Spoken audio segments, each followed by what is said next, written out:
Nababahala ang ilang magulang sa mga insidente ng pagdukot sa mga bagong silang na sanggol sa ilang ospital.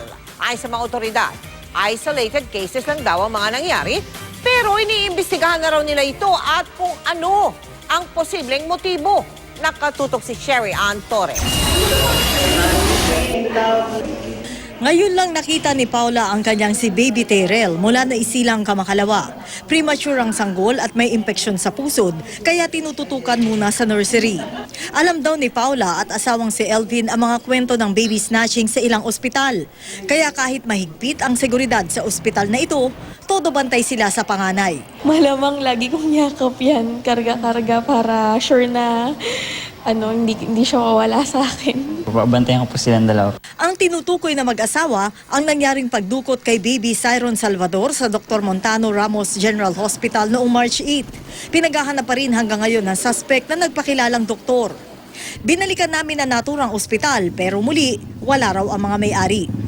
Hanggang ngayon hindi pa nakikita si Baby Siron at patuloy na iniimbestigahan ang kaso ng pulisya at NBI.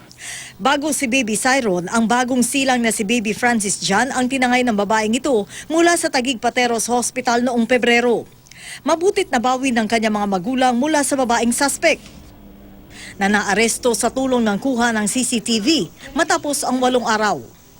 Sa datos ng GMA News Research, mula taong 2009 hanggang 2014, 77 na sanggol na wala pang 1 taong gulang ang napaulat na nanakaw.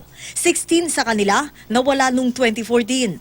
Hindi pa kasali ang kaso ni Baby Siron. Naniniwala ang Private Hospitals Association of the Philippines o PHAP. Sa ganitong mga insidente, may kasabwat sa loob ng ospital. So meron din siyang inside information sa ospital na merong nanganak dito. Then kung malimit siya pumasok labas ng ospital, meron na siyang knowledge. Kaya hindi rin ako naniniwala na this is done instantly. Meron siyang knowledge what is happening inside the hospital. 3 baby snatching cases ang hawak ngayon ng PHAP. Hindi rin malinaw kung anong motibo sa mga insidente ng baby snatching. Kung binebenta ang mga sanggol, inaampon ng mga kidnapper, o ipinupuslit sa labas ng bansa. Wala naman datos ang PNP tungkol sa baby snatching kaya hindi raw ito masasabing trend ngayon. Hindi naman ibig sabihin ito binabaliwala ng PNP itong mga ganitong klase ng criminal act. A kidnapping of one baby is, sabi nga natin, is one too many. Maging ang Department of Health, itinuturing na isolated ang nangyaring baby snatching sa Quezon City. We'll also try to investigate kung ano nangyari. Pwede ma-penalize yung hospital for lapses sa procedures nila.